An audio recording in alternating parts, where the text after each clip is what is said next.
Hello, everyone, and welcome to this episode of CloudBites Conversation, where I am really excited to have one of the elder statesmen, if not, possibly the eldest statesman of the Salesforce Ohana and ecosystem on the podcast.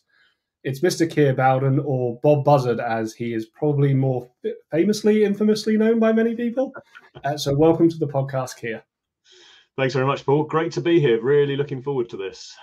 So do you get called Bob a lot by people when they first see you, or have they realised it's an alter ego? I get called Bob a lot at things like Dreamforce. So in the UK, most people know me as Keir, but when I go to Dreamforce, people who don't really know me, have only interacted with me on the boards and things, do call me Bob quite a lot. Yeah, so I answer to both of those names. Oh, there you go. It's having a secret alter ego, Keir by day, Bob by night. Yeah. Absolutely. My secret identity is out now. Exactly, yeah. And, have you found it fun being you're still the most influential Keir in the UK at the moment, as far as I know. It's good because I no longer have to spell my name to people, which is quite nice. I've spent years saying, no, it's spelt the other way, EI, and now because of Keir Starmer, most people get it. There you go. So yes, for those who aren't aware, we have recently in the UK had a new Prime Minister whose name is also Keir. But I believe he is, as I say, the second most important Keir in the country. It gives me great screen grabs off of Twitter and the like as well. So what's trending is, sack Keir, Keir is terrible. Well, I couldn't agree more. Yeah, next time one of them comes up, I'm just gonna start adding on to it. Yeah. So give us a little bit of an intro about yourself, Keir, for those that don't know you. How did you get started in Salesforce? How did you find your way into the ecosystem? Was it you got an email from Park? It was like, I've got this new tool come along. Or? It was like so many things in my career. It was dumb luck, really. I originally started in defense, which isn't the most exciting. It's quite interesting, but it's not the most exciting. And you spend a lot of time moving things onto pieces of hardware and the like, and debugging things that are going on with hardware. So I didn't really want to do that. And then I moved into financial services, did that for a few years. Then we had the dot-com boom. So I moved into sort of systems integration of putting existing legacy systems onto the internet, built a few e-commerce sites, had really good fun for about 5 years. Then we had the dot-com bust, back to financial services. And then I just got fed up commuting to London. So I was looking for a local job and I didn't really mind what I did, but I had experience in Java. I joined the company to be a Java service management consultant, and within sort of 6 months or so, I'd moved over to the Salesforce side. Really liked it and never really looked back. But it wasn't something I was intending to do. And at the time, heresy, I know, but I hadn't heard of Salesforce. This was all completely new to me. Yeah, it's funny. I was, in one of our previous episodes, I was chatting to Gaurav Ketapal and another one, Jeffrey Bessero, and a few people have all mentioned the L word of luck. It's just, and myself as well. I applied for a .NET developer. I was the other side of the fence, the slightly more kind of corporate-y tool-side in Microsoft world. But I applied for a .NET developer job at Financial Force because there were no Salesforce developers for them to hire. So hiring Java or .NET guys. So it's amazing how big a proportion of the ecosystem is probably just like sleepwalked into doing Salesforce. I think you're right. Yeah. Even it's incredible, really. So you started doing sales. So you kind of moved into Salesforce that way, and that was, we're about 17 years ago now. Just over 16 years actually. It was September 2008, a day that is marked in history every year, obviously.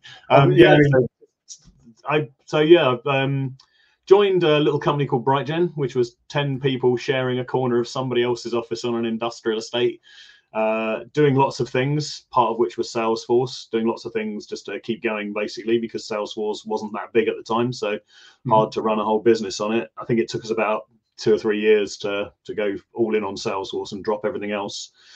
But I was doing service management, and I was doing some work on an intranet for a company. It was a Perl-based intranet. Those were the days. CGI scripts, all good fun.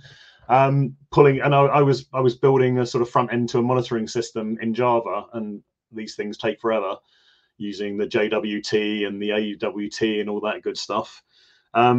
I'd started looking at Salesforce because we did that, and I thought, you know what, I think I could probably do this a bit better on Salesforce, and the integration was easy. I didn't have to worry about where I was going to store things, didn't have to spin up a database.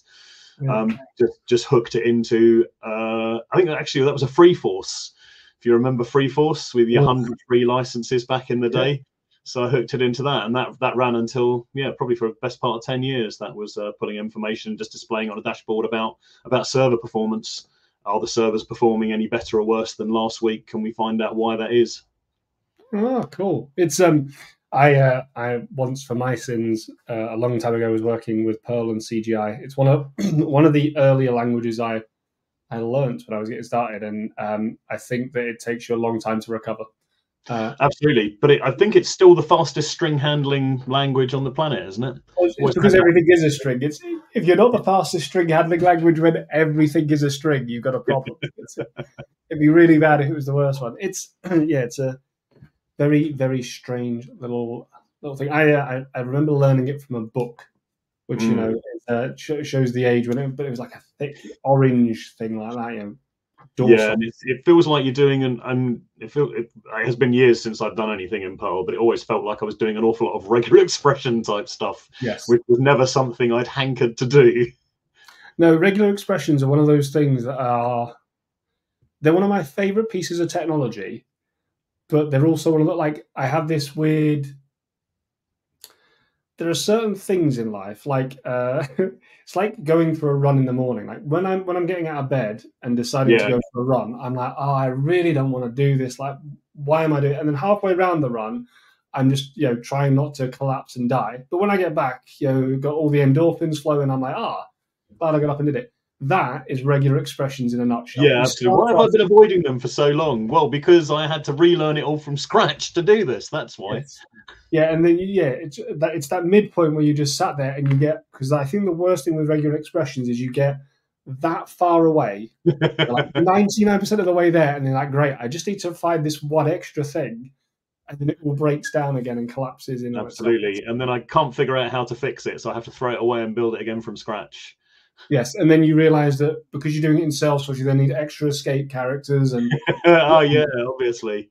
Yes, it's for anyone who hasn't done a regular for those listening who are developers, you've probably done them. For admins, you can do regular expressions in a lot of the formula functions, can't you, for text searching? So if you've ever done weird and wonderful things like that, they're very, very powerful, but also mad. Like they're genuine madness.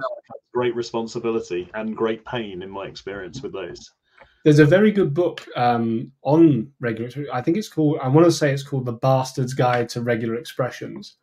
And it's like a free web book. Let me just find it. I'm sure it's something like that. And it's I'll find it later on and link it. But yeah, it's a crazy, crazy good book, but it just starts off by saying you'll love this at the end of it. But like every single moment of it. And there's XK CDs and everything about it. It's fantastic. The breakthrough for me was regex101.com, I think it's called, where you can so you put in some text and then you start building your regular expression, and it's got lots of really nice highlighting to show you how it's targeting, but also explanations of why it is targeting those. So with those, it actually, I'm still really slow at them, but I do find it's possible to build the regular expression that I actually want, rather than Google for a regular expression, which is kind of like, and I guess now I just ask ChatGPT anyway. I wouldn't bother doing it myself.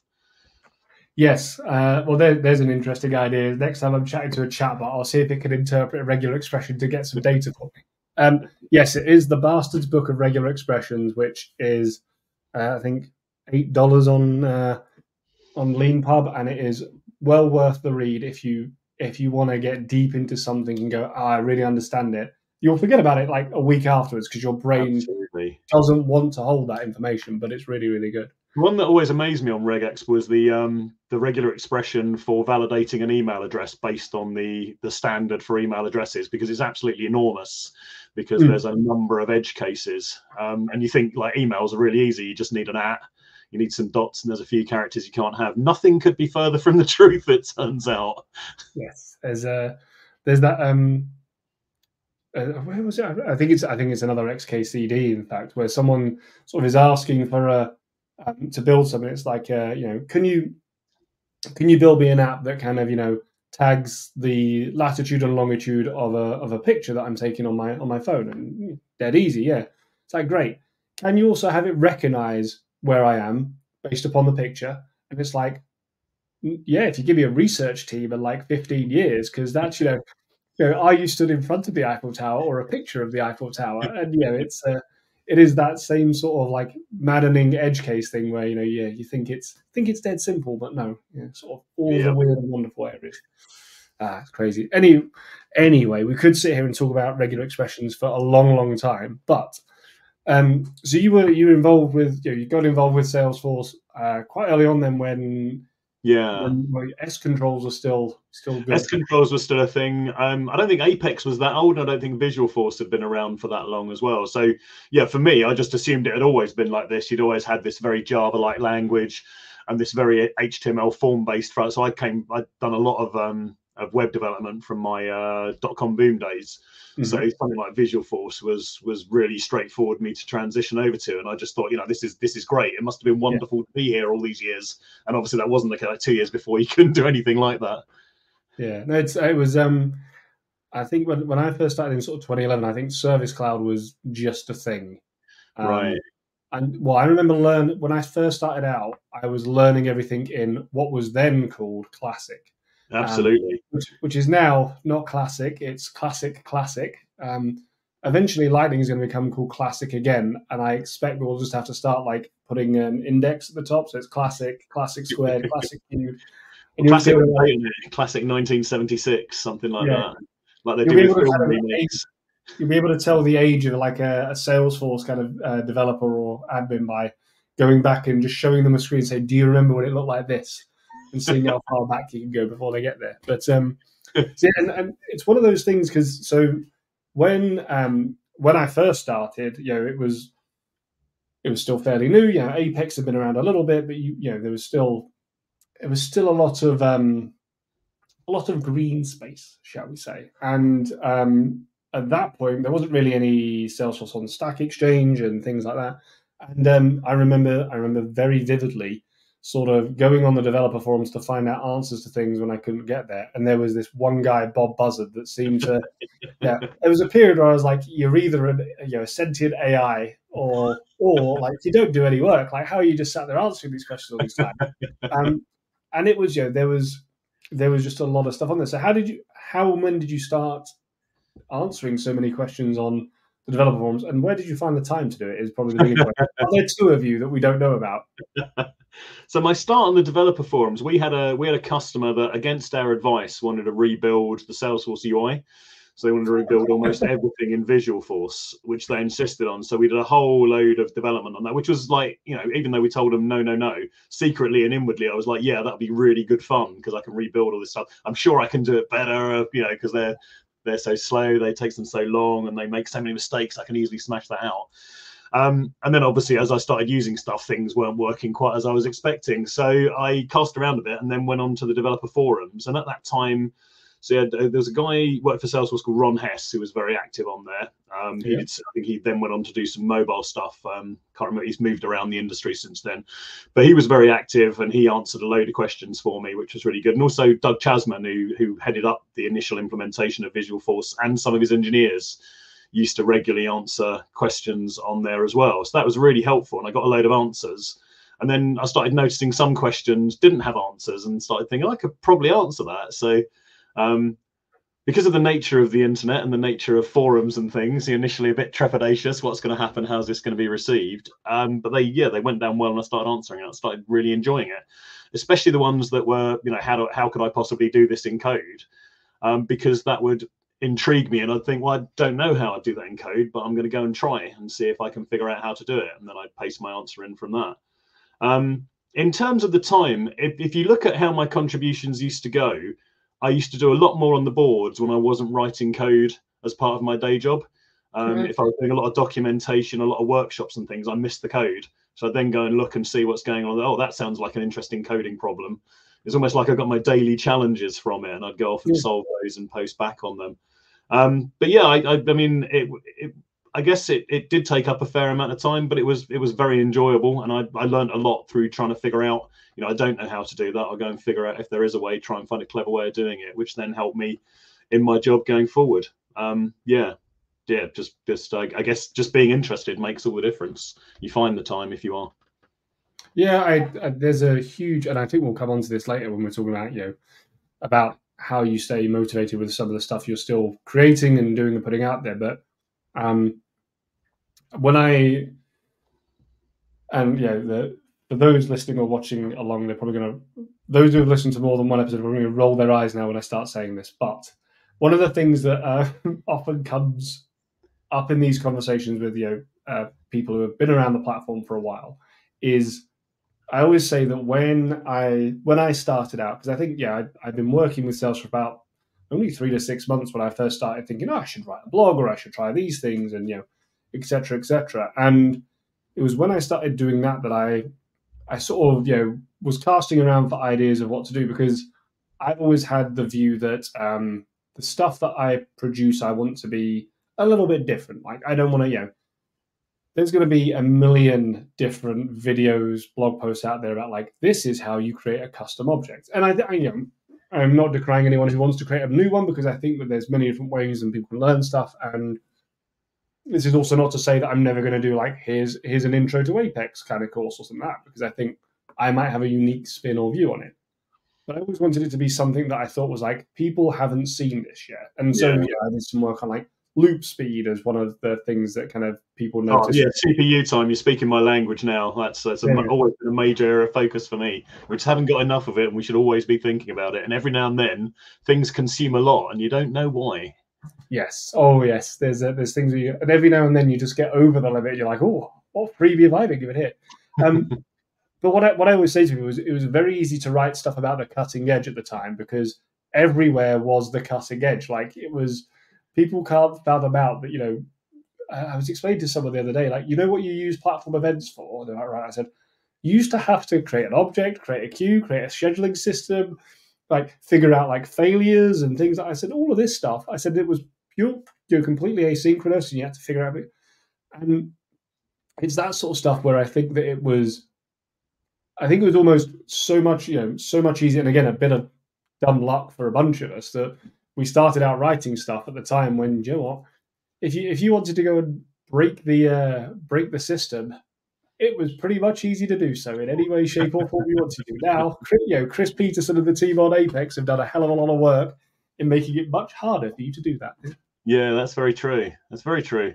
And I think that's one of the things we forget, that how how difficult it was to you had bare bones. You didn't have the building blocks. You didn't have all these funky new tools that we had. So you were figuring it out from first principles, often based on what you'd done in another technology. How can I replicate this in Apex? How can I do the same thing? Is it even possible on Salesforce with things like governor limits and transaction limits?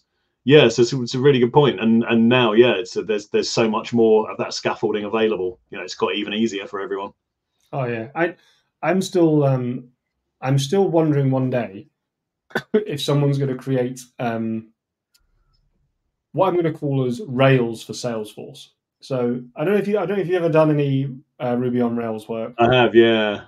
And so one of the things that I loved about Rails was how intuitive it was for me as a developer to just be like, I want to create these things, and it would go away and do it, because there's still a bunch of stuff you have to do through the UI that I really hate. Like creating a field just narks me. Doing permissions and all this stuff. And there's a bunch of scaffold code, as you say now, that's around and about there where I'd love to see. And I'm not saying that you want to build out like the whole ORM. You don't want to build out wrapper classes and selector classes, all this thing, because Salesforce does a really good job of doing a lot of that for you. That's kind of half the point of it.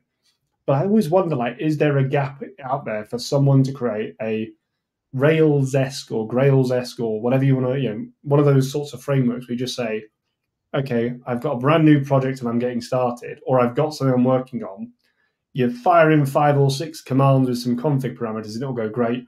I'm going to build you up these things to help you. I've always, it's a little part of me that's like, is that still an interesting idea for people? So I did a very noddy version of that kind of thing.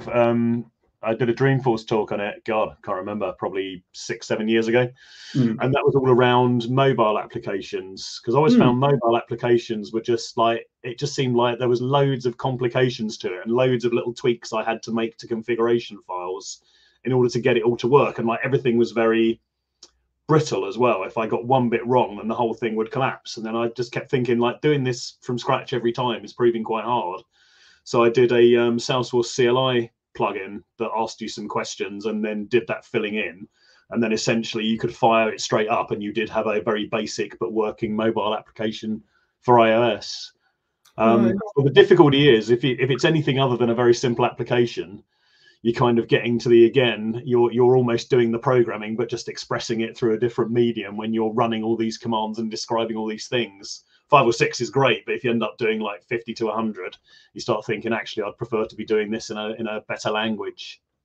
Yes. Oh, definitely. And I think one of the kind of headaches around it for me is always that thing of what am I paying for Salesforce for? So like the biggest reason to buy and this is slightly, I mean, obviously we are a Salesforce adjacent podcast. So one of the things that, is slightly hedonistic of me to say on here is it's not the best database. It's not the best UI. It's not probably the best CRM, if we're honest, in other areas. It's not the best marketing plan. There's many things that, like in the Gartner, if you were doing a Gartner quadrant to say, get me the best analytics platform, all right, you might buy Tableau, but it's not going to be Salesforce reports and dashboards. All of these things it is very good at, but it's the fact that you can get them all together. For me, the core thing you're paying for is that I can sit down and someone can say to me, Paul, I want to start capturing this data, and these are the attributes I want to capture, and this is how these things link together. And in an hour, I can have knocked together something that is a UI with security and a database and everything knocked together around it. And then if they want extras on top, then we can build them. But it's that kind of base stuff. Yeah, I think one of the marketing taglines, again, probably going back 10 years, was the fastest route from idea to app. And I always thought that really summed it up nicely. There were so many things that you didn't have to do. Just throwing together an application on Salesforce. You didn't have to choose your database. You didn't have to worry about load balancing, web servers, all of that good stuff. Yeah, it wouldn't necessarily be as, I think it's a bit like using hybrid apps versus native apps on mobile. They're never going to be as beautiful, but the barrier to entry is so much lower. Yeah, completely. And it's that thing as well of like the big payout for me is always the security side of things. Like I'm building a marketing cloud, a product for Marketing Cloud at the moment, and I don't know if you've ever tried doing any Marketing Cloud apps. Not for some time. No, but it's if anyone from the Marketing Cloud documentation or developer evangelism team is listening, please reach out and let's make something a bit better than what we've got together, because it's simple examples and there's about 10 pages and it's like off you trot and that's it. And you go away and you've got to build a server in Node.js. It's building a Node app or a React app or something that has a UI that's iframed in and all of this. And it's fine. But there was a thing the other day where I sat there and I'm trying to plan the app out and all the steps in. I was like, oh, fuck, I've got to write authentication again. And I know there's a million libraries to plug in, but I'm just like, oh man, I don't want to do that. I really, I haven't done that for so long. And I'm now thinking, like, can I? My immediate thought is like, all right, could I use Salesforce as my sign-on provider with external identity so I don't have to do it? And then I've got Yeah, I think that was the big appeal for me, was that I wasn't continually resolving the same problems. Yeah. I solved them and I just assembled those bits that I didn't care about, and the bit where I added value was in the kind of business logic, which is as it should be. Yeah, I mean, like it's incredibly. After I left the .NET place I was working, went to Financial, so I went back sort of 6 months later because a couple of the guys there were just wanting to, have a Saturday morning session. Like, look, we're looking at moving to the cloud. You were out for a beer with Bob the other week, and he said that Salesforce, you were saying how good it was and how quick it is. Can you come in and show us? And so I did like a little thing where I went in and said to them, look, let's just build out some of your your database constructs and things together and with the UI. And they're like, well, can we customize the UI? I was like, yeah. And so we built a very simple little page to edit some records or whatever in Visual Force as it was. And I was set to them at the end. I said, well, what do you guys think about it? And there's just one developer there who was just like, this is where the company should go, but I will fight it tooth and nail. And I was like, right, why? And he said, because I'm not doing anything interesting. And I was like, well, and I kind of tried to make the argument to him. I said, but you are though. I said, like, all of the stuff that it's done quickly is the database and the very basic layout. And all that. I said, so you're going to get to do the interesting stuff, which is like the business logic and things like that. He's like, and he was like, no, he said, I like making all the other bits and like doing all of that. And so he was just like, no, and it was a really interesting kind of difference of opinion on it. And it was quite funny because he was a young, I mean, I wasn't that old at the time myself, but he was younger than me, sort of, early 20s. And yet I remember sort of all of the kind of more senior developers that were there, all the guys in their sort of 30s, 40s, 50s were like, we should definitely do that. Like, Christ alive, never wanted to do that rubbish. Yeah. And it is, I think there is definitely that kind of weird maturity about it of just being like, yeah, get rid of the rubbish. Yeah, I think that's maybe when if you haven't done it, 100,000 times, it's still fun. Yes, I think like any problem, there's a lot of problems that once you solve them once or twice, they're interesting the first couple. Like data loading is one of those jobs nowadays that I still do occasionally, and it's fine, but like I find no joy in it whatsoever. Yeah, absolutely, the magic's gone. Yeah, like I was doing some data loading earlier, and Excel was deciding to save my CSV with a bomb at the end of it. Which, for those who aren't aware, it's a byte order marker at the end of it. It's part of the formatting.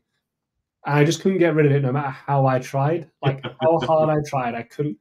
And I just ended up going, like, all the way around the houses and eventually, like, cut it as raw text into VS Code. It was like, you will save it as a CSV for me.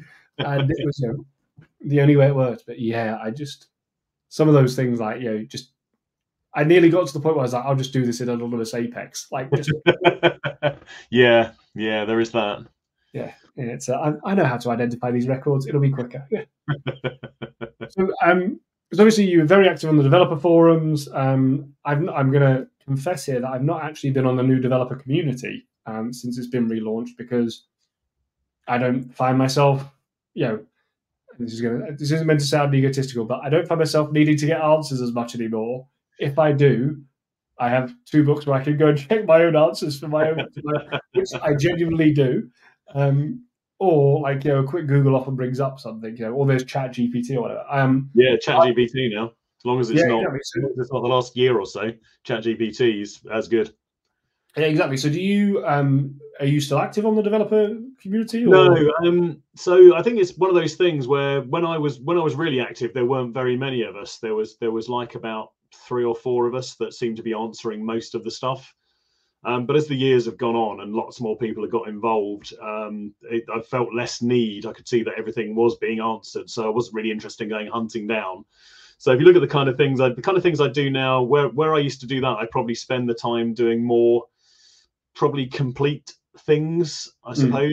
So I'll build something and that will go into GitHub along with tests and it's ready to deploy in a README, or it will be a CLI plugin that basically does everything that I want it to do, and then I'll publish that and open source that. So that I've kind of gone from the quick snippets. So I kind of get my jollies doing slightly bigger pieces of work now and then sharing those. Yeah, okay. Well, you've actually had the chance to maybe see something through end to end a little bit more, I suppose. Yeah, and I think it's probably because I hardly do any coding at all now. So if I want to build it, it has to be done outside of work. That's I suppose the price of fame and fortune, isn't it? Is you find yourself moving up. So absolutely. I mean, well, let's talk a little bit about that, about your kind of role now, because you so obviously you still worked for Brightgen, and they got bought by Credera. And I know your official role was CTO at Brightgen. Is it still CTO at Credera? It's Salesforce CTO at Credera. Okay.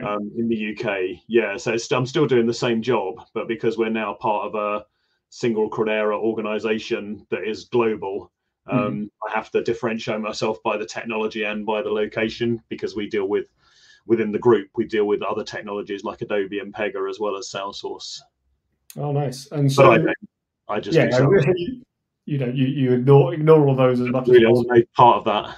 Yeah, none of that dirty stuff. So, and so how have, as you know, I know that when you started Brighton, it was about 10 people. Obviously, grew and grew and grew, and has been acquired as well. So, what does your normal day look like then, as the CTO for Salesforce European Group?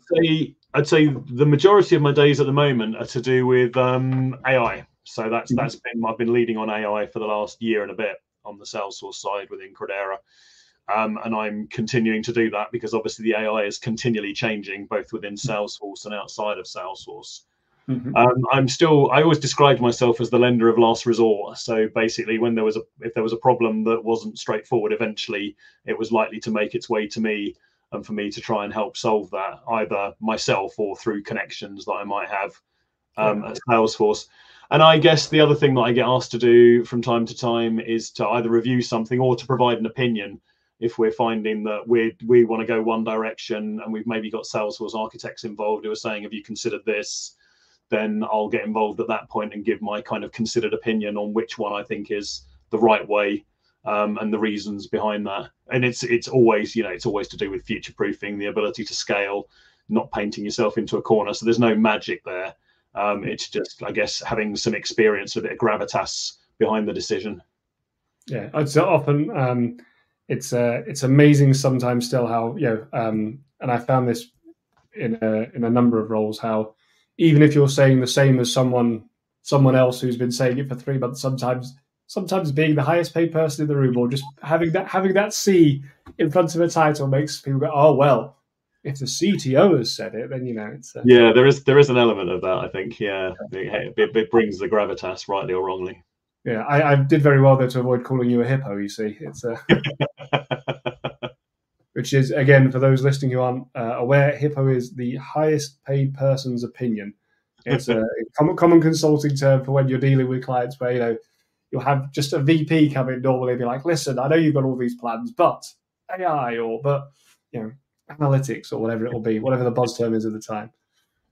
So one of the things that and where you and I first met, aside from obviously me knowing who Bob was on the online forums, you and I first met in, I'm pretty sure, and I'm afraid that I don't have a plaque anywhere for this, or recorded in a diary. No plaque. Oh dear, dreadful. Yeah, I know. Sorry, it's don't celebrate the anniversary every year, but I'm pretty sure it would have been at the Tequila offices for a London developer group, probably around the end of 2011, where it was you and Wes and Anup that were running it, I believe, at the time. Yeah, that sounds familiar.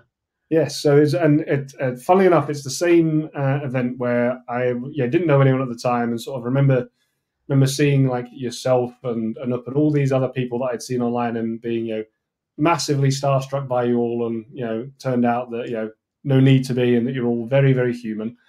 Well, mostly human anyway, shall we say. But it was also, weirdly enough, I was sat down and I ended up sitting down next to this chap and introducing myself to him, and it was Stoney. Oh, yes, Stoney Grunow. Yeah, and Stoney and I have known each other now for many a year and are good friends and have worked together on many, many different things and clients. And it's funny how random it is that you just end up bumping into someone at an event once, end up sitting next to each other and both going hi, and that being it. But it's interesting you say that, because my first one, the first developer meetup in the UK was organised by Tequila, probably maybe 2010, in a room above a pub in London. And I very similar experience, because Jeff Douglas was talking. So Jeff Douglas was a real player on the boards at the time. He'd done loads of good stuff. He was with Aperio, I think, at the time. He was, yeah. And they were very much at the forefront. So it's like, my God, this is amazing. I'm going to meet this Jeff Douglas guy. And I sat down and was chatting to a guy called Simon Goodyear, who I bump into very, very regularly. Yeah, so clearly that's a very common experience, a very common shared experience. Yeah, it must have been one of the same sort of developer groups where I would have bumped into Simon for the first time, and he's like a bad penny. You can't get rid of him. So he's a lovely man, is Simon. If he is indeed, is he? But yes, another sort of former MVP and organizer of London's cooling and things. So the London Dev Group then. So tell us a little bit about how you decided to get involved in running it. And obviously, and I don't believe you run it anymore. I believe you handed over to the. No, I'm still there, but I tend not to do the kind of the admin of the group itself. I tend to do a lot of the talks. I do some admin, but yeah, Todd and Trooper do most of the actual work and talking to people and getting space and all that. But my job is very much filling in with a talk when we can't find anyone or someone drops out. I'm normally good to go at fairly short notice, so that's kind of my skill that I bring. Getting involved in it, so obviously very keen on them when they first started, and I'd never really done any public speaking before that. So I was going along to them, and I was thinking I really should get up there. I feel like I do, I feel like I have something to say, and I'm just too scared. So I need to put myself forward. So I did, and got up on jelly legs, expecting to have rotten fruit hurled at me. None of which happened. Obviously, very supportive audience. All the Salesforce groups are. If anyone out there is considering speaking, then please do at your local group. They'd love to have you.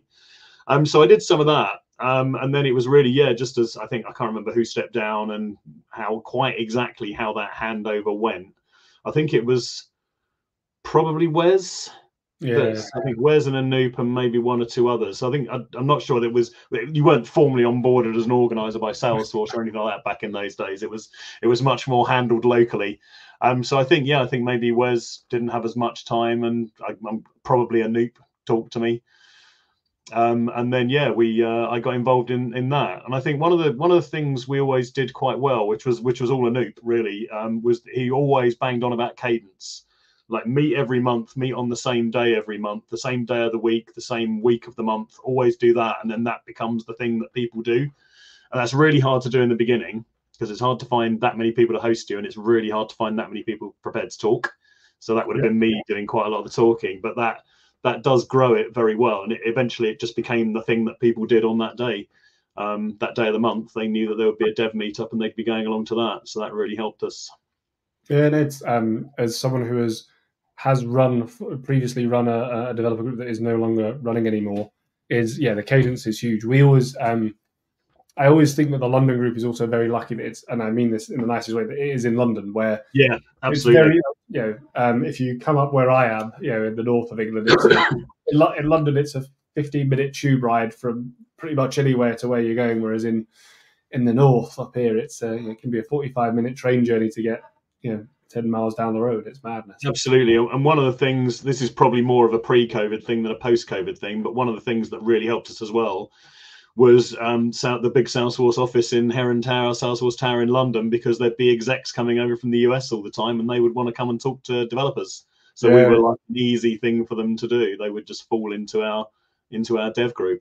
So that really helped us as well. Suddenly, unless you were like me, someone who had to go on after the likes of Adam Seligman, who's a very accomplished public speaker and would be talking about really interesting stuff, and then I would go on. Kind of now it's amateur hour. You've seen the pros. Now we're going to see the amateurs doing their. But he's not, bless him for trying. Yeah, I remember we did one with Skip Sauls came to the Leeds developer group one time, and there was about 10 of us. It was not a terribly small group of attendance, but we were in a room in a pub above a pub, and the bar was downstairs. But the cable for the HDMI just made it. And so there's me sat there, sort of in the glamorous role of organizer, holding the cable into each end of the laptop and thing, just to kind of make sure that because it was sort of on a wall as well, and it was a broken connector. So I was there just, and if I just had to shrug a little bit, the entire screen would flicker as he was showing us.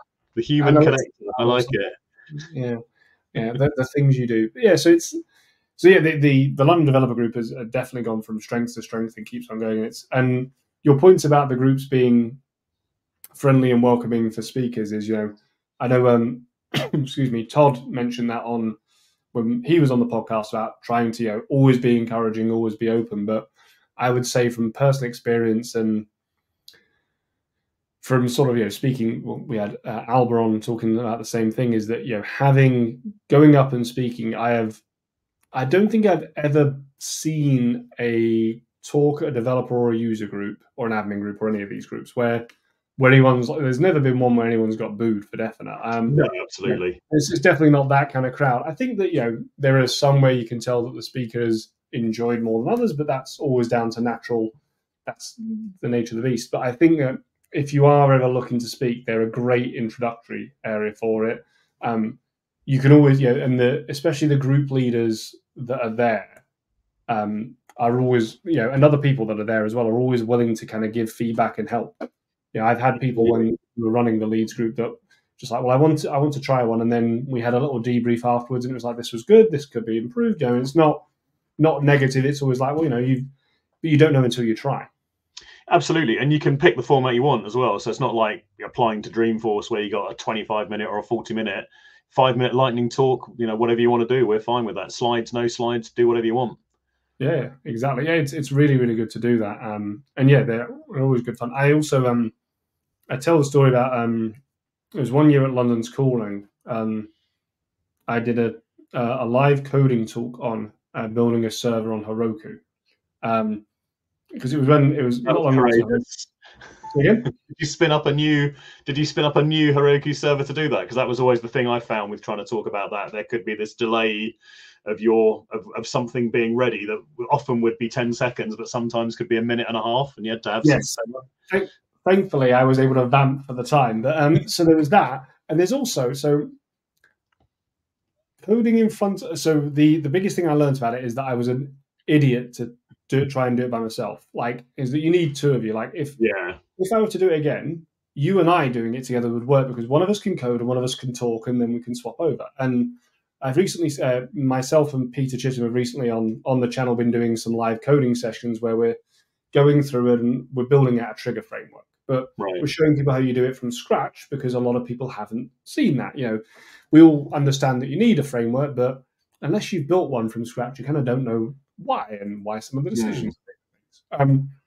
But I'm really glad we're doing it as a pair because A, I've known Peter for a while and we're comfortable together and have a good rapport.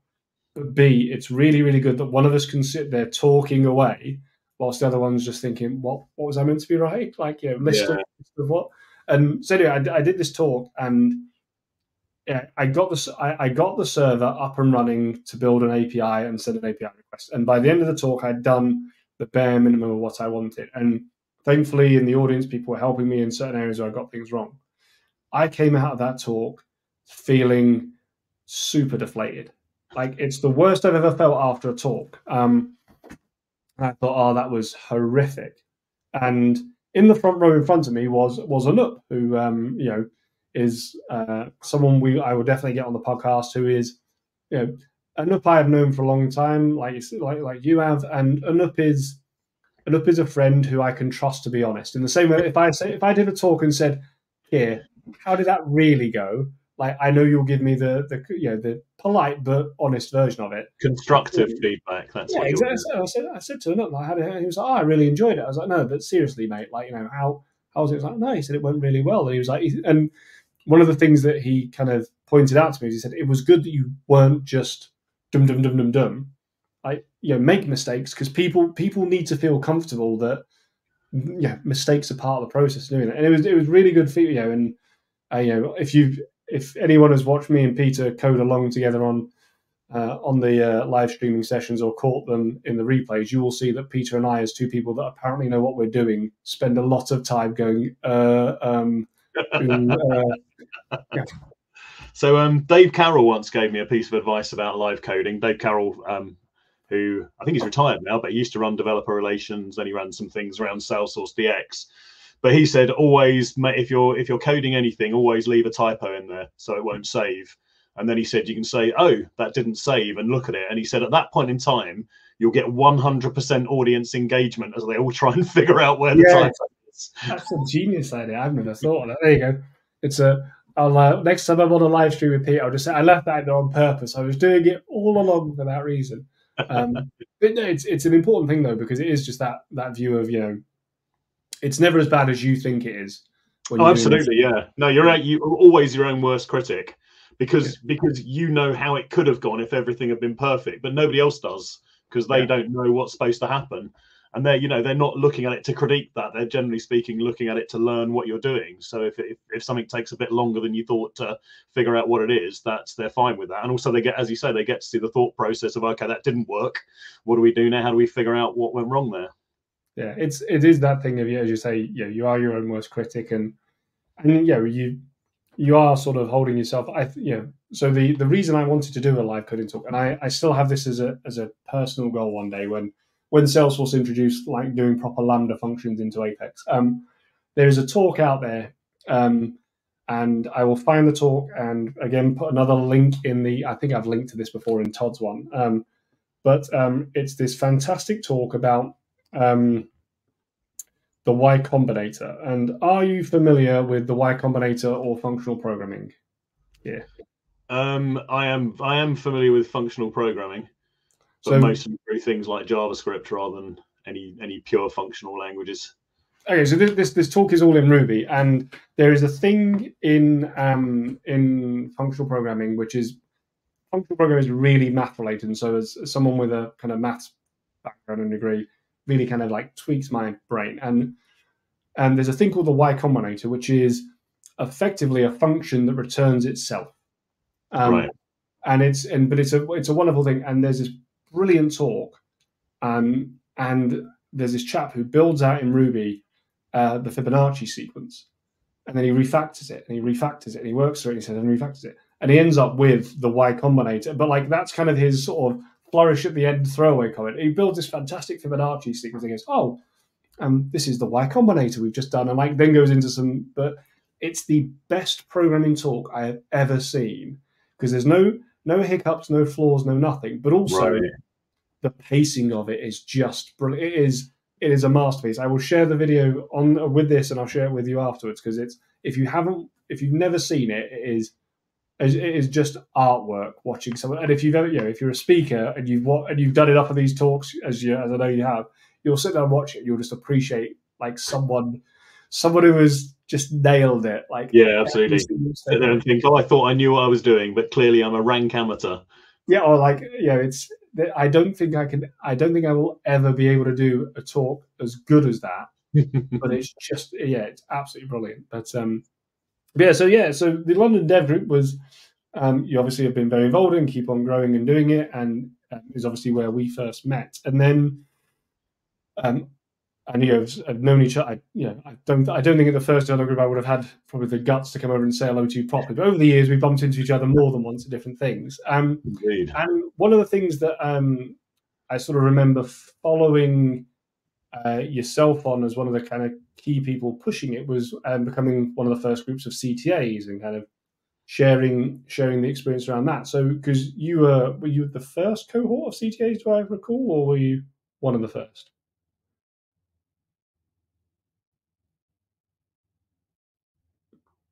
Oh, we'll just pause a second. I think I'm back. Cool. So one of the things I remember sort of following your journey through and you being sort of very vocal about was becoming a CTA. So you I think were in the first cohort of CTAs. Is that correct? It's difficult to say exactly. So I was on the beta program for the multi-choice aspect of it, which you had I think there was a self-assessment, then a multi-choice, then you did the review board. I was on the beta for that, but they weren't offering the beta review board as part of that program if you weren't based in the US. So I had to wait until that beta was finished, and then I did get like money off the cost of it. So that was the kind of the benefit to being on the beta there. So I was number 26, I think. Oh wow! In the world, so relatively early on. I was the first in EMEA, and for a year I was the only one in EMEA, which is like kind of one of the best years of my life because I could dine out on that. Everybody from Salesforce wanted to know me. But what it also meant was if we were doing a project that would normally involve Salesforce professional services, they'd say, oh, no, you've got CTO, that's fine. You can proceed without us. So it did really, as you remember, getting those guys involved always had quite a lead time. So it really made things a lot faster for us. Oh, no, yeah. I mean, it's, like hen's teeth getting those guys. It's absolute madness. But so for those that aren't familiar with what the old process was, you used to have to do a self-assessment, which was free for as many times as you wanted to take it, where effectively Salesforce asked you some multiple choice questions where you would go through them and say, yep, I think I am ready to do it. And there was no cost. And truth be told, I know of more than one person, I'm pretty sure, that has sat and gone through it and gone, oh, actually, I do know about that. Let's go through that again at the end, because it'd be one thing. And then after that, there was a multiple choice exam. a Yeah. proper exam, which was about 3 hours long, if I recall. It was 4 hours in the beta. It was normally a 2-hour exam, but it's twice as many questions in the beta.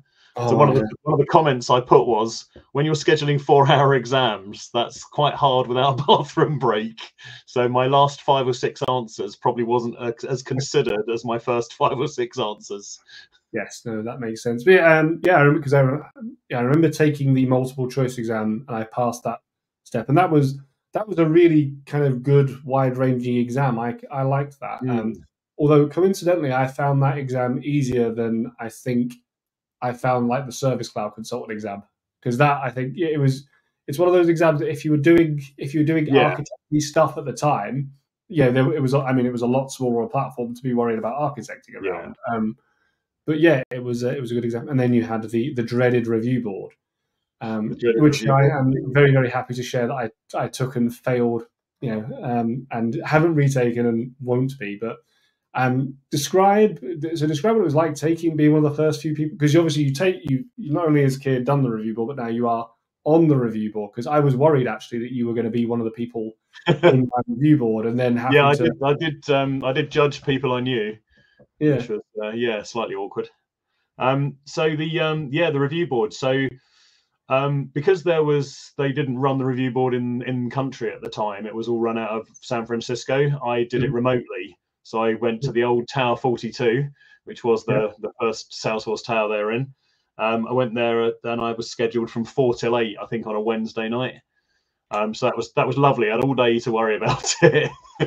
And I'd done the advanced developer not long before. I'd finally managed to get on that, which was always a struggle. And I was convinced that I was going to see there were no kind of mocks and no real information about what the review board was going to have in it. So I convinced myself it was going to be similar to that. I was thinking, there'll be a few pages of requirements, so I have to think about those. And they took me into a room and sat me down and said, right, clock starts now, you got this long. And they gave me a stack of paper. They gave me 13 pages of requirements. Yeah. So my heart started sinking at that point in time.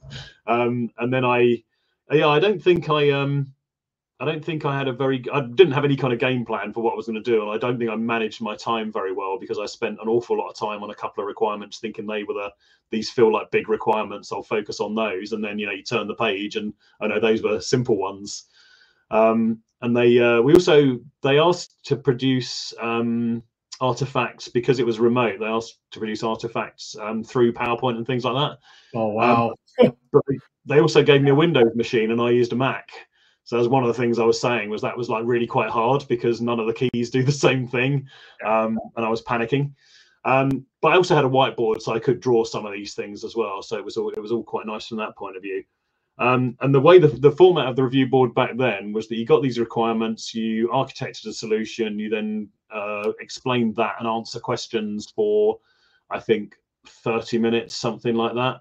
And then you went through a real life case study, so something you'd done for a customer, and you talked them through the whole project, what the challenges were, how it worked, how the customer got on with it. So I remember doing the using up my time, and I think that's right. I had so many minutes to present. I think I had 30 minutes to present, and 30 minutes they could ask questions. So I thought, well, I don't need that long to present. I'll just do 20 minutes, and we'll get this over a bit quicker. So I did about 21 minutes, and they said, "Oh, by the way, we didn't mention, because you finished 9 minutes early, that means 9 more minutes for questions." And that was probably the biggest mistake that I made. And it's the whole your own worst critic again, because all I remember from that at the end of that was a disaster. I designed something terrible. Nothing's ever going to work, which obviously wasn't the case. So, I spent a lot of time defending it and answering questions. I wasn't just saying, "Oh, yeah, you're right, I got that wrong." But the whole time, you're just thinking, "Oh, no, negative, negative, negative."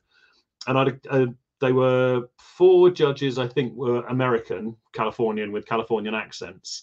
And one was a guy called Fred Stutter.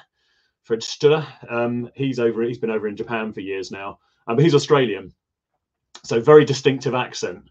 And he was also what I would describe in that session as the hanging judge. So he was the one when he asked me a question. It was a very well thought out question. It was going to be hard to answer, and it was after about sort of 10 minutes, literally, I just had to hear one word in an Australian accent, and I knew I was in trouble. It's a very. I could have cried at the end of it. I do say that I could happily have gone and had. If I'd been on my own, I might have had a little tear, but I had a chaperone with me and I couldn't show such weakness. Had to pretend it was all going fine. But I drank an awful lot of water at the end of that. And the second bit was fine because that was a solution I'd worked on for like, best part of 2 years. Soup to nuts, done the whole lot, done, most of the produced most of the training material, done quite a lot of the work, interacted with the steering committee. So with that, I could have talked about that all day. But yeah, that first bit was you needed to be resilient for sure. And everyone I've spoken to that I've judged with on the review board says exactly the same story. They thought it was a disaster once they started getting questioned, and they were sure they'd failed at that point in time. Yeah, no, I remember coming out of the could have had a little cry thing. I came out of my review board and I thought I didn't think it had gone terribly. I knew there was some things that I got wrong, and we'll go on to my feedback in a minute because I'm more than happy to share. Because I think there's some really interesting questions around the whole process on it. Not particularly for me, but in general. But I came out and I remember sort of giving my then fiance, my now wife, a call and being like, "So how did it go?" Because she knew it was a big deal. And I said, "I just feel like I've just been kicked around for like half an hour, 45 minutes." And she's like, "Oh God, did it go?" And I was like, "I know." So I just don't know. I said to me, it's always a bit like a driving test, like where I feel like I don't think anyone expects you to get a perfect solution or a perfect set of answers. And I think you're allowed so many minors and so many majors, and when you get them, absolutely. And I was working with, I remember calling Joe Ferraro. Who was my CTO at the time, and him saying, "How did it go, man?" On the phone to him, I was like, "I'm just wiped." And I did mine in stains, so like that was even better for me, like super stains. So he was just like, "So what have you got planned for the rest of the day?" And I was like, "I'm gonna, go and get on the train." I said, "I'll do some work." He's like, he said, "Don't come in tomorrow." It was like, "I'm telling everyone you're off tomorrow. Like, take the afternoon." And I just had a day and a half to just decompress a bit. And then, a couple of weeks later, found out I'd failed anyway. But it's a very. I encourage people to like look at it and do it. It's what I was going to say around the kind of so my reasons for failure were I basically got told I needed to do more with Sales Cloud because I missed out there was a requirement that they asked about about integrating with SharePoint for Salesforce files, and apparently there was a Salesforce SharePoint connector that just didn't know about.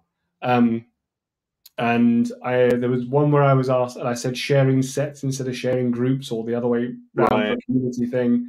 And there was one other thing, but pretty much two of my three things were kind of when someone said, I was asked in the question that, well, why haven't you used like the SharePoint thing? Are you not aware of the connector? And I was like, well, I only work with kind of this kind of healthcare companies, and none of them are legally allowed to use SharePoint for this kind of data integration. So no, I wouldn't be using it because they're all regulated. And the guy looked at me and was like, okay, well, thank you. That's good to like, and and so, and the kind of question I suppose I want to ask around this, and which I think is interesting, is now that the platform is so much bigger, how do you think that changes the nature of the CTA review board? Does it stay still quite focused on core, or because there's a million ways to skin a cat.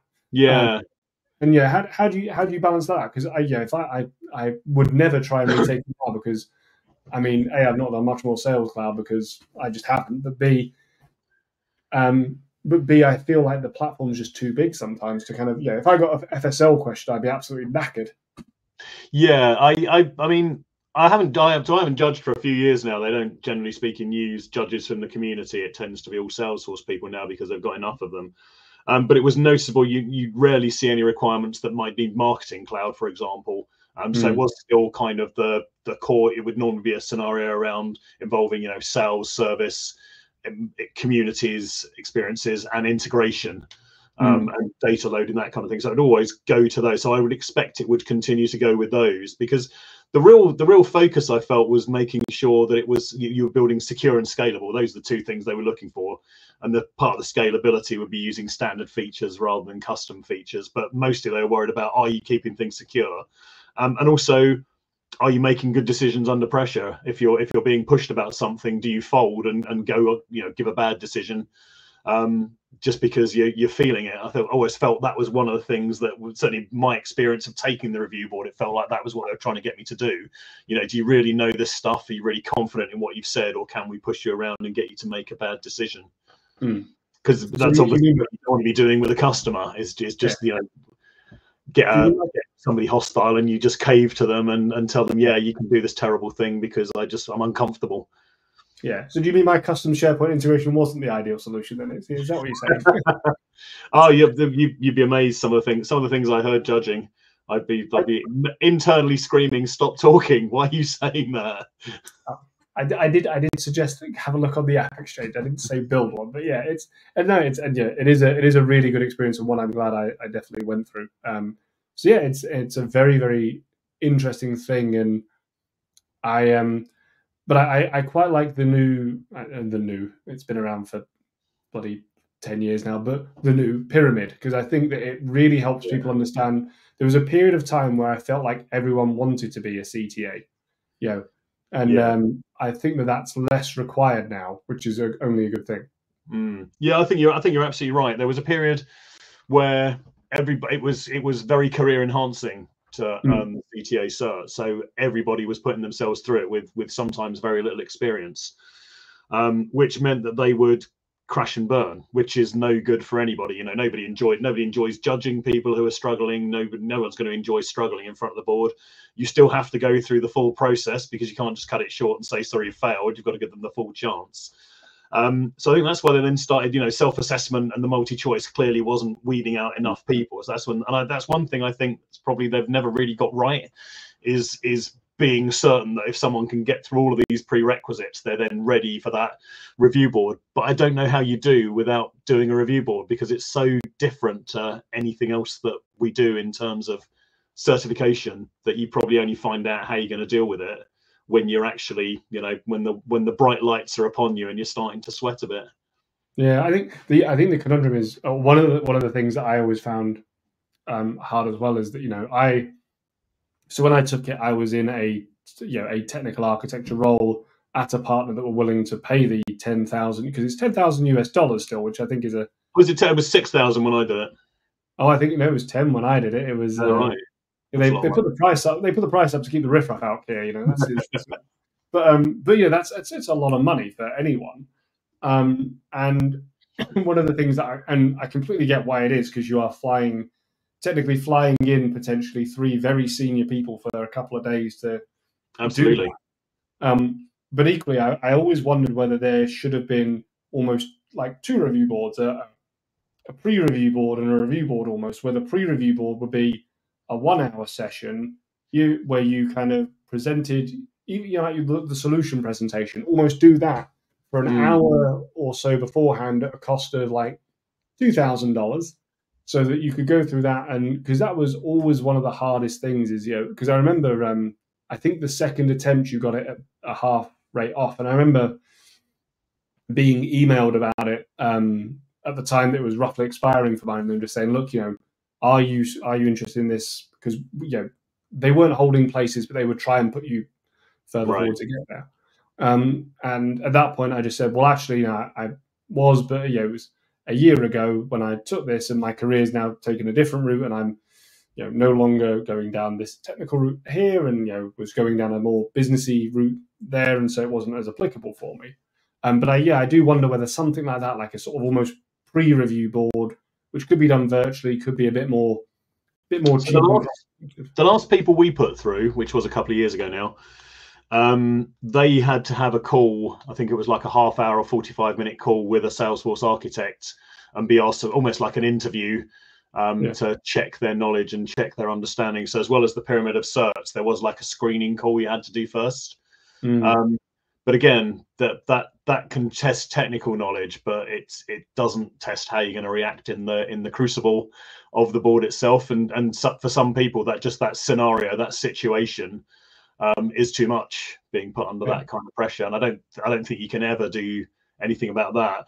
But I think if you look at what Seb Wagner's been doing, or was doing, with his Flow Republic and the CTO, having a group of people doing mock review boards and things like that. I think they did a really good job in getting people into the right mindset and getting them used to what they were gonna get, and that kind of took a lot of the uncertainty out of it. It took a lot of the worry out of it, so people knew it was going to be tough, but they had an idea of how they might fare. Yeah, and it's also, I mean, it's the same with any. One of the things that I remember having a conversation with one of the. In fact, I was at an event in. Were you in fact at the event in Munich where there was a session for doing some of the. Seb was there. Right. Doina was there. No, I don't think it was. I have done a few sessions, but I can't remember doing one in Munich. It was when they were just about to launch. They were considering launching some architect kind of certification track things as a preparation for it, and it was being led by Seb Doina and was it Jan's Australian or Dutch chap living in Australia, I think. But anyway, a few people that were there, and then there was a bunch of, and I was invited as I was doing Salesforce training and was sort of had been down the architecty path enough to be involved in it. And it was a really good conversation that was being had there around, people were just saying it. The difficulty with any of these things is that, I am a person that has never really struggled too much with exams. Sitting me down in front of a screen or a piece of paper and saying to me, Paul, answer those questions and do that and keep focus. That's not a problem for me, and it's kind of the thing that I'm all right at. That is me. And I am aware that is my monkey ability of being able to climb up a tree. But if you asked other people to do the same thing, they might be penguins and much better at swimming than I am. But you're asking them to climb a tree. Yeah. And I think that they're the same with the review board, because it's always one of these things that, and this is not me saying that I think it's the wrong thing, but it is always artificial. Like, I have never walked into a client and they've gone, right, here's my 13 pages of requirements. I'm going to walk out and give you an hour. And it's, every workshop I've ever done, I've had hours and days of preparation beforehand and time to go away and go, is this the right? So I've got a whiteboard behind me where I spend hours, even now, on my products and things, just drawing it out and redrawing it. I would hope, Keir, that you don't wander into clients and go, never seen anything, tell me your requirements and we'll go. Yeah. I would say that I haven't for a long time, but when I did the review board, that was like January 2011. Yeah. So a lot of work I was doing prior to that was pre-sales, and that was when Salesforce was still seen as shadow IT. So IT departments weren't always very keen on it. They saw it as a way that they were losing control. And some of that would have been they should have lost control because they were just difficult and awkward. But some of it was you needed that control because you needed governance. You couldn't just let everybody do what they wanted. So I did a lot of pre-sales where we'd have a vague idea of what they wanted. But when we got there, actually, it was quite a hostile audience who would just start immediately peppering me with, well, we can do this with our existing systems under this kind of control. How would you do that in Salesforce? So I was actually relatively used to those kind of pepperings, which I don't think you get now. So I think that's one of the harder things for candidates is every time you go in now, everyone's like, oh, thank God you're here. We love Salesforce. We're so keen to get it live. We're so keen to move with it. But back in those days, IT would be like, why do we don't want this. It's for you to convince us. And that, again, it always used to come down to the governance like this. You need to be involved because otherwise this is going to be a shit show. It is going to be a Wild West. And you're going to have all sorts of problems. So you need to be involved from the word go with governance, with control, and then you'll have a much better solution. And then you take it over when we're done. You take it over and you run with this and you make it work.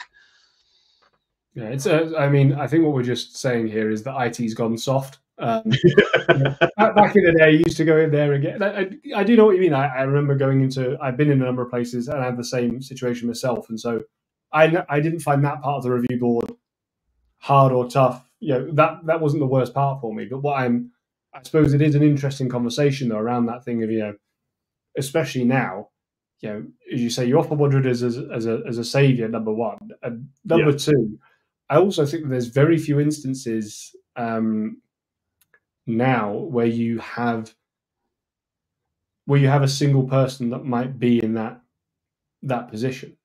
I always feel that it's one of those things. Like one of the things that I on a bigger project now, the last few big enterprisey projects I ran, I was there, but I was often there as kind of the person that's sitting there and I'd be like, all right, this is the overview. Here's my PowerPoint. Here's my 5 slides. Everyone else, you've got your subsections. Give me your 5 to 10 slides. Let's bring it all together. I'll review them. And I'm really there making sure the underlying, the overarching plumbing is going to fit in. And that is true. That is very true. And again, when I did it, BrightGen was still a very small company. I'd be surprised if we were as many as 20 back in 2011. Most of our real speedy growth came a year or so after, or started a year or so after that. So we probably would have had that many people that could actually go and do that we can actually spare. So a lot of the time it would be me and a couple of, it might be the founders, but they were going as salespeople rather than as technical people. So often I would be the one guy there with a raid against 10 or 15 people from the customer. But you're right. Now, if I go into anything, there'll be like 25 evenly split, half customers, half us, because there'll just be there'll be so much required, and there's so much expertise required, because you're not going to go into a workshop and just design, as you say, the whole thing from end to end. It's like, okay, we need to talk about marketing, right? Well, this is our marketing expert, and then I'm just there keeping an eye on, how that marketing cloud aspect of it fits into the main solution, make sure that it's not going to cause us any problems.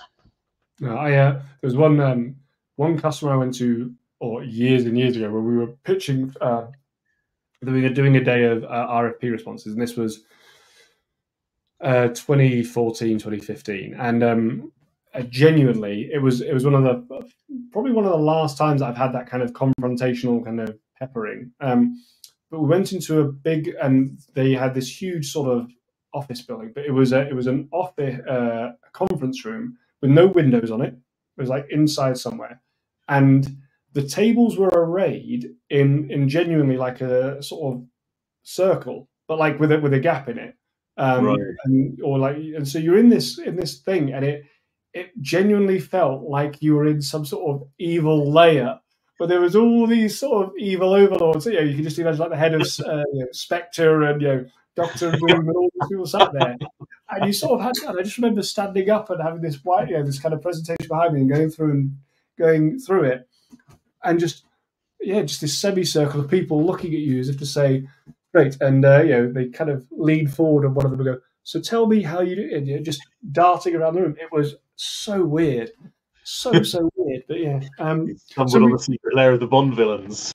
Honestly, it was. I'd forgotten until you said about that. Then I'd kind of mentally blocked it out for obviously good reasons. So aside from a CTA, one of the other acronyms that you are very well known for is MVP. Indeed. And I think you were the first cohort of MVPs, surely. Again, I think I was one of the. I don't think no developers featured in the first. No, so you were the first Force.com. I think so. Yeah, it was all quite a long time ago now. Yes, it's and where they used to because they used to have very separate sort of Salesforce MVPs and then Force.com MVPs. Force.com MVPs, yeah, ne'er the twain shall meet. Yes, it's long before the platform was one unified whole and we were allowed to be friends together. But and you could tell which one was the developers because for a lot of time it was all blokes. Yes, it was. I think Carolina was the very first, wasn't she? Carolina Ruiz. Carolina, and also I think the lady from Angela Mahoney as well. I think. Oh, okay, yeah. At the same time, I think we suddenly had this enormous influx of people of different genders into the developer, which had been all males. I guess just reflecting the industry as it was at the time in the main. Yes, it was very. I do remember going to one of the MVP summits and it being kind of like this kind of group of largely white middle-aged dudes just stood in a corner. Talking about Apex governor limits. Yeah, well, I remember being at an MVP summit in San Francisco, and there's a picture of it was when Wes Nolte was still doing Salesforce a long time ago. So it was me, Wes, Joe Ferraro, and Kevin O'Hara. Oh yeah. What's the chap who was at the map company that got bought? Who was in MVP? Oh, I know you mean. Yeah. Jason. Oh. Can't remember his name. Because was it Map Anywhere they bought? No. No, it wasn't Map Anywhere. I don't think Map in the name, but they got the mapping solution. GeoPoint? Yeah, GeoPoint, I think it was. Or was it ArrowPoint? You think it was ArrowPoint was the company, and GeoPoint was that mapping product. For a long time, that was the only mapping solution. Wasn't it? Separate one. What Salesforce going? But anyway, yes, a group of us there, and someone took a photo of us all stood outside, kind of having a drink together. And I remember someone put it on Twitter, and it just got listed as like nerdiest boy band ever. Which is a very apt kind of a thing. Map anything. Map anything. Yeah, so it was Map anything. But yeah, it is funny how you kind of there was this very big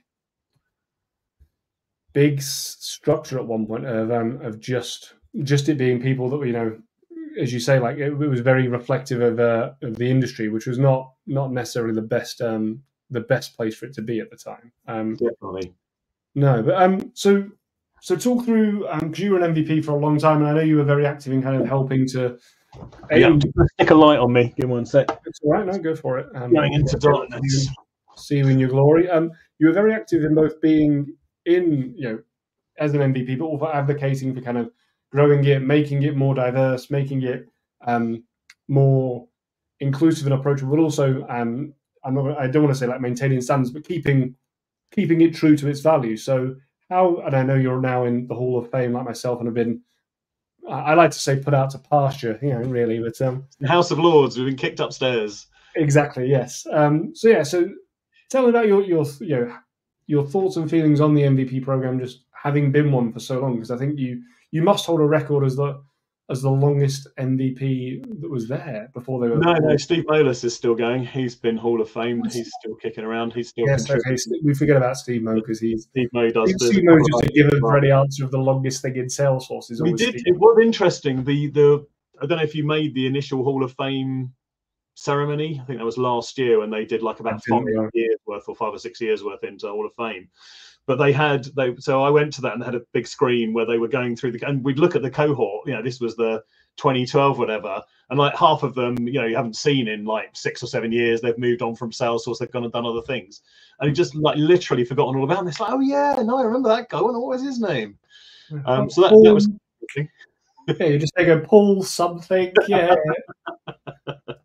No, it was just interesting to see. You think that everyone's been around forever, and it's just been this same ecosystem, whatever. But actually, a lot of people have left. We've just moved on very quickly from them. So actually, Carolina was one of my mentees. So we were those of us that were in the MVP program. I think whenever this was 2013, 2014, probably.